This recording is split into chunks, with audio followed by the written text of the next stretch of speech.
Hello guys, चलिए हम लोग इस वीडियो में जानेंगे कि एनलिस्ट क्या है, एनलिस्ट किन लोगों के लिए है और एनलिस्ट का लॉगिन आईडी कहां से मिलता है, लॉगिन किस तरह से करना है और बुक एक्सेस किस तरह से करना है। तो आप लोग देख रहे हैं यूट्यूब चैनल ऑनलाइन विकास। जो लोग भी चैनल पे नए आए हैं और अभी तक चैनल को सब्सक्राइब नहीं किए हैं तो चैनल को सब्सक्राइब कर दीजिए और बेल आइकन को दबा करके रखिए।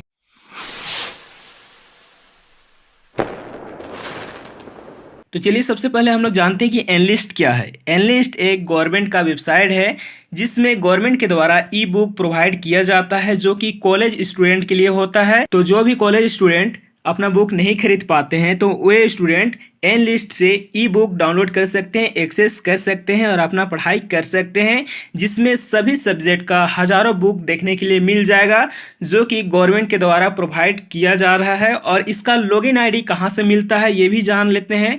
तो लॉगिन आईडी कॉलेज के द्वारा प्रोवाइड किया जाता है, एक्सेस दिया जाता है। स्टूडेंट को एक्सेस आईडी यानी कि लॉगिन आईडी प्रोवाइड करने के लिए कॉलेज के द्वारा एनलिस्ट पर रजिस्ट्रेशन किया जाता है और जैसे ही रजिस्ट्रेशन होता है हम लोगों का तो कुछ इस तरह से जो भी हम लोग ईमेल आईडी दिए रहते हैं उस ईमेल आईडी में मेल आता है जिसमें हम लोगों को लिखा हुआ रहता है कि डियर एनलिस्ट मेंबर, कुछ इस तरह से बताया हुआ रहता है कि आप एनलिस्ट के मेंबर हैं, जिसमें आपको लॉगिन आईडी यहाँ पर मिल जाता है। लिखा हुआ है enlist login details for member login, ठीक है। तो यहाँ पर मेंबर बना दिया जाता है एनलिस्ट का और यहाँ पर यूजर नेम और पासवर्ड मिल जाता है। लेकिन यहाँ पे पासवर्ड जो होता है वन टाइम पासवर्ड होता है और नीचे में देखेंगे तो लिखा हुआ है you need to active your user name using the OTP, यानी कि वन टाइम पासवर्ड हम लोगों को मिला हुआ रहता है। उसी ओटीपी को डाल करके अपना जो अकाउंट है यानी कि जो प्रोफाइल है, यूजर नेम है, उसको एक्टिव करना होता है। सेट योर डिज़ायर पासवर्ड और हम लोगों को एक नया पासवर्ड बनाना होता है जिसके लिए यहाँ पर लिंक दिया गया है।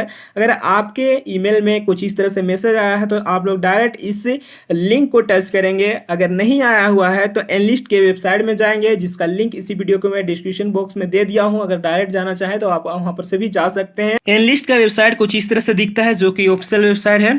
तो हम लोगों को यहाँ पर एक्टिव करना है अपना यूजर नेम। तो यहाँ पे आप लोगों को जाना होगा मेंबर्स लॉगिन, क्योंकि हम लोगों का मेल में आ चुका था कि आप एनलिस्ट का मेंबर बन चुके हैं। तो यहाँ पर लॉगिन पे जाना है। तो चलिए यहाँ पर मैं लॉगिन पे टच कर देता हूँ और जो लोग डायरेक्ट इस वेबसाइट में आना चाहते हैं तो उन लोगों के लिए मैं इस वीडियो के डिस्क्रिप्शन बॉक्स में लिंक दे दिया हूँ। अब यहाँ पर क्या करना है, हम लोगों को लॉगिन करना है। उससे पहले क्या करना है, हम लोगों का जो अकाउंट है उसको एक्टिव करना है। तो एक्टिव करने के लिए आप ईमेल के जो लिंक में बताया उस लिंक को यूज कर सकते हैं, नहीं तो आप कुछ इस तरह से वेबसाइट में आ करके यहाँ पे देख पा रहे होंगे, देखने के लिए मिल जा रहा है एक्टिव यूजर चेंज पासवर्ड लिखा हुआ है। तो इस पे टच करेंगे तो कुछ इस तरह से नेक्स्ट पेज खुल करके आएगा जो कि आप लिंक को टच करेंगे तो भी आपको डायरेक्ट इसी पेज पे लेकर के आएगा।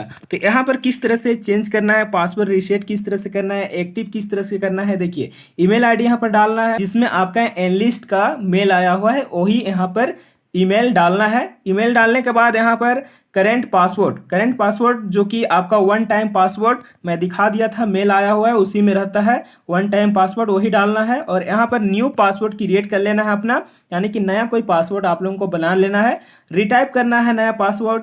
और यहाँ पे कुछ नंबर दिया गया जैसे 1 × 3, इसको कैलकुलेट करके नीचे लिख देना है, जैसे कि 1 × 3 यानी कि 3 1 जा, यहाँ पे 3 हो जाएगा। और यहाँ पे एक्टिव यूजर रीसेट पासवर्ड पे टच कर देना है। जैसे ही एक्टिवेट यूजर रीसेट पासवर्ड को टच करते हैं वैसे ही पॉपअप मैसेज आएगा जिसमें लिखा हुआ रहेगा user activated, you have access of e resources still. देख पा रहे होंगे कब तक रिसोर्सेज को एक्सेस कर पाएंगे। तो यहाँ पर 2025 3rd मंथ और 31 यानी कि 31 मार्च 2025 तक आप लोग रिसोर्सेज को एक्सेस कर पाएंगे। कुछ इस तरह से लिखा हुआ आ रहा है, सबका अलग अलग आएगा। जैसे ही आप लोग एक्टिवेट करते हैं वैसे ही आएगा। Subject to your college membership validity, और सब्जेक्ट आपके कॉलेज की तरफ से जो भी डाला गया है वही सब्जेक्ट के आप लोग रिसोर्सेज को एक्टिवेट होने के बाद एक्सेस कर पाएंगे। तो यहाँ पर ओके कर देना है। जैसे ही ओके करते हैं तो आप लोग के सामने कुछ इस तरह से लोडिंग होगा और रिडायरेक्ट करके फिर से मेन पेज जो वेबसाइट का है उस पेज पे ले जाएगा। तो फिर से आप लॉगिन वाले में जाना है। जैसे ही लॉगिन पे जाइएगा मेंबरशिप लॉगिन में यहाँ पर यूजर नेम डालने के लिए आ जाएगा और यहाँ पे पासवर्ड डालने के लिए आ जाएगा। ठीक है, लॉगिन करने के बाद नेक्स्ट पेज कुछ इस तरह से खुल करके आता है। तो यहाँ पर आप लोग नीचे आइएगा तो यहाँ पर कुछ मेंबरशिप कंसेंट है जिसको कि आप लोगों को यहाँ पर कोई भी चेंज नहीं करना है, यहाँ पर एक्सेप्ट कर देना है। जैसे ही एक्सेप्ट कीजिएगा तो आप लोग के सामने नेक्स्ट पेज कुछ इस तरह से खुल करके आएगा। तो यहाँ पर क्या करना है, आप लोगों को अपने अनुसार जो भी बुक आप लोगों को चाहिए वो यहाँ पर सर्च करके खोजना है, जिसके लिए यहाँ पर दो तरह का दिया गया है, एक ई जर्नल्स दिया गया है और एक ई बुक दिया गया है। आपको जिस तरह का चाहिए, ई जर्नल्स चाहिए तो आप ई जर्नल सेलेक्ट कर सकते हैं, खोज सकते हैं, और यहाँ पर ई बुक चाहिए तो आप ई बुक भी खोज सकते हैं। यहाँ पर देख पा रहे होंगे बहुत सारा टाइटल के अनुसार यहाँ पे बहुत सारा बुक यहाँ पे अवेलेबल है। तो उसके लिए क्या करना है, यहाँ पर लिखा हुआ है you may search E book और ई जनरल। तो उसके लिए यहाँ पर आप लोगों को सर्च करना होगा और आप ऑल फील्ड में देखेंगे तो यहाँ पर टच कीजिएगा तो बहुत सारा देखने के लिए मिल जाएगा, जो कि आप टाइटल के अनुसार यहाँ पे सर्च करके देख सकते हैं बुक, या फिर ऑथर के अनुसार देख सकते हैं, सब्जेक्ट के अनुसार, उसका कॉल नंबर के अनुसार, ISBN नंबर के अनुसार और टैग के अनुसार भी आप अपना बुक खोज सकते हैं जो भी आपको ज़रूरत होगी। तो चलिए यहाँ पर मैं सर्च करके दिखा देता हूँ, और यहाँ पर मैं सर्च करता हूँ एक बुक का नाम जो कि सब्जेक्ट के अनुसार ही सर्च करता हूँ मैं, ज्योग्राफी का, जिसमें मैं लिख देता हूँ फिजिकल ज्योग्राफी। ठीक है, चलिए यहाँ पर मैं फिजिकल ज्योग्राफी लिख देता हूँ और सर्च करता हूँ तो क्या आता है देखते हैं। जैसे फिजिकल ज्योग्राफी में लिख दिया तो ये क्या है, एक तरह का सब्जेक्ट है। तो यहाँ पर मैं सब्जेक्ट सेलेक्ट करता हूँ। जैसे ही सब्जेक्ट सेलेक्ट किया उसके बाद यहाँ पर सर्च का ऑप्शन दिया गया है, सर्च कर देता हूँ। जैसे ही सर्च करेंगे तो यहाँ पर कुछ इस तरह से आएगा और दिखाएगा कि कौन कौन से यहाँ पे फिजिकल ज्योग्राफी में आते हैं। तो यहाँ पर देखिए कौन कौन से सब्जेक्ट हैं फिजिकल ज्योग्राफी का, देख पा रहे होंगे 200 बुक यहाँ पे अवेलेबल है फिजिकल ज्योग्राफी, जो कि 144 बुक अवेलेबल है। क्लाइमेट चेंज का यहाँ पर 42 अवेलेबल है और यहाँ पर क्लाइमेट चेंज का 28 है। इन्वायरमेंटल मैनेजमेंट का यहाँ पर 28 जो कि फिजिकल ज्योग्राफी के अंडर में ही आते हैं, और यहाँ पर इन्वायरमेंटल जियोलॉजी का यहाँ पर देखेंगे तो 27 है। उसी तरह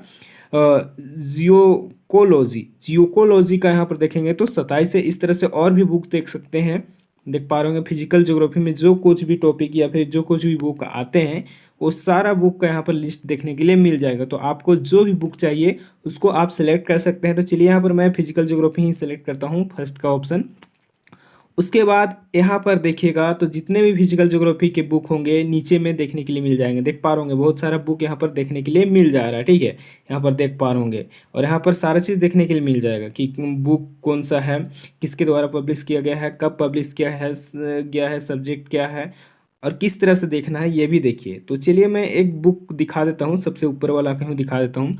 इसके लिए देख पा रहे होंगे कि इलेक्ट्रॉनिक और ई बुक दोनों अवेलेबल है, और कितना इलेक्ट्रॉनिक अवेलेबल है, कितना ई बुक अवेलेबल है, उसके लिए राइट साइड में आप लोग आइएगा तो नैरो सर्च यहाँ पर देखने के लिए मिल जाएगा आप लोगों को। ठीक है, यहाँ पर देख पा रहे हो नैरो सर्च, इसमें देखेंगे तो इंस्टीट्यूशन जो कि एन लिस्ट प्रोग्राम यहाँ पे 200 है, और यहाँ पे फॉर्मेट देखिएगा तो ई बुक का फॉर्मेट यहाँ पर 200 मिल रहा है हम लोगों का फिजिकल ज्योग्राफी का। इलेक्ट्रॉनिक यहाँ पे 186 है।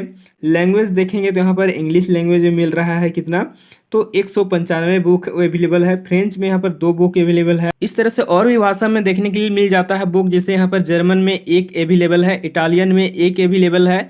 उसके बाद नीचे आइएगा तो लिखा हुआ है ईयर ऑफ पब्लिकेशन, तो आप पब्लिकेशन ईयर के अनुसार भी यहाँ पर सेलेक्ट करके सर्च कर सकते हैं, सेट कर सकते हैं। उसके बाद यहाँ पर प्रोवाइडर देख पा रहे होंगे कितना है, इसका ईवेरी कितना है। इस तरह से आप नैरो सर्च भी कर सकते हैं। फिर चलिए देखते हैं कि किस तरह से पढ़ना है आप लोगों को, बुक को किस तरह से ओपन करना है।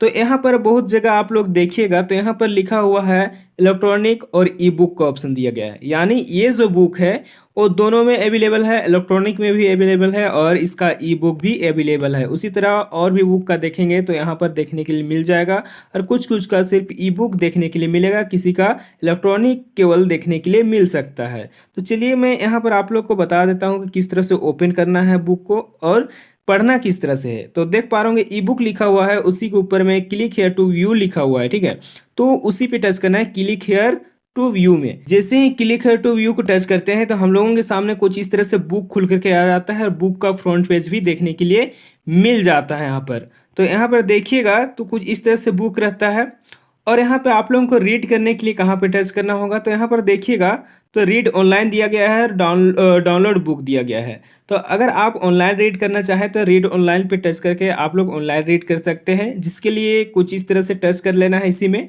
जैसे ही टच कीजिएगा तो आप लोगों के सामने जो बुक है वो ऑनलाइन खुल करके आ जाएगा। बुक खुलने के बाद कुछ इस तरह से दिखेगा। सबसे पहले फ्रंट पेज दिखेगा बुक का, कवर पेज, उसके बाद नीचे आइएगा तो और भी कंटेंट देखने के लिए मिल जाएगा जिसको कि आप लोग पढ़ सकते हैं। जैसे कि यहाँ पर देख पा रहे होंगे बुक जिस तरह से रहता है उसी तरह से यहाँ पे हम लोगों को देखने के लिए मिल जाता है ना। तो यहाँ पे देखिएगा तो लिखा हुआ है, यहाँ पर लोडिंग भी लेगा, थोड़ा सा टाइम लेता है, इसीलिए आप लोग कंफ्यूज नहीं होइएगा या फिर आप लोग नहीं खुल रहा है कह के बैक मत कर दीजिएगा। इसको खुलने में थोड़ा सा टाइम लगता है क्योंकि ये ऑनलाइन है। देख पा रहे होंगे सारा चीज़ दिया हुआ है, कुछ इस तरह से बुक से रिलेटेड जानकारी, कौन लिखा है, इसका ऑथर कौन है, सारा चीज़ यहाँ पे देखने के लिए मिल जाएगा। और आप लोगों को चैप्टर भी नीचे आइएगा तो देखने के लिए मिल जाएगा। तो यहाँ पर आप लोग नीचे आइएगा तो थोड़ा सा लोडिंग लेगा क्योंकि ये तुरंत नहीं खुल रहा है, नेट स्लो होने के कारण भी नहीं खुल रहा है। और यहाँ पे देखिए कंटेंट आ गया है और यहाँ पे सारा कंटेंट देखने के लिए मिलेगा। और नीचे आइएगा तो और भी टॉपिक देखने के लिए मिलेगा। यानी जिस तरह से हम लोग ऑफलाइन बुक देखते हैं उसी तरह से ये भी बुक है जो कि ई बुक है, इलेक्ट्रॉनिक बुक है। तो यहाँ पे लोडिंग होता है बार बार, आप लोग ध्यान रखिएगा कि आप लोग का अगर नेट फास्ट होगा तो जल्दी जल्दी खुलेगा। मेरा स्लो है जिसके कारण यहाँ पर स्लोली स्लोली खुल रहा है बुक, जो कि आप लोग को मैं नहीं दिखा पा रहा हूँ। कुछ इस तरह से बुक रहेगा, देख पा रहे होंगे यहाँ पर टॉपिक देखने के लिए मिल जाएगा और यहाँ पे पढ़ सकते हैं आप लोग। और बुक को डाउनलोड करना चाहेंगे तो यहाँ पर लिखा हुआ है डाउनलोड बुक, तो इस पे टच कीजिएगा तो आपका बुक डाउनलोड होना स्टार्ट हो जाएगा। तो मुझे उम्मीद है कि आप लोग को समझ में आ गया होगा कि एनलिस्ट क्या है, किस तरह का वेबसाइट है, इसमें किस तरह से हम लोग लॉगिन करते हैं, लॉगिन करने के बाद किस तरह से बुक को सर्च करते हैं और किस तरह से पढ़ते हैं, सारा जानकारी आप लोगों को पता चल गया होगा। अगर आप लोगों को अभी भी डाउट है तो आप लोग पूछ सकते हैं और जानकारी ले सकते हैं, जिसके लिए आप लोग कमेंट कर सकते हैं या फिर सोशल मीडिया का लिंक इसी वीडियो के डिस्क्रिप्शन बॉक्स में दिया हुआ है, वहां पर से मेरे से कांटेक्ट भी कर सकते हैं। तो आप लोग देख रहे थे यूट्यूब चैनल ऑनलाइन विकास। जो लोग भी चैनल पर नए आए हैं और अभी तक चैनल को सब्सक्राइब नहीं किए दोस्तों तो चैनल को सब्सक्राइब कर लीजिएगा और बेल आइकन को प्रेस करके रखिएगा। और आप लोगों को भी वीडियो देखने के लिए धन्यवाद। जय हिंद, जय भारत।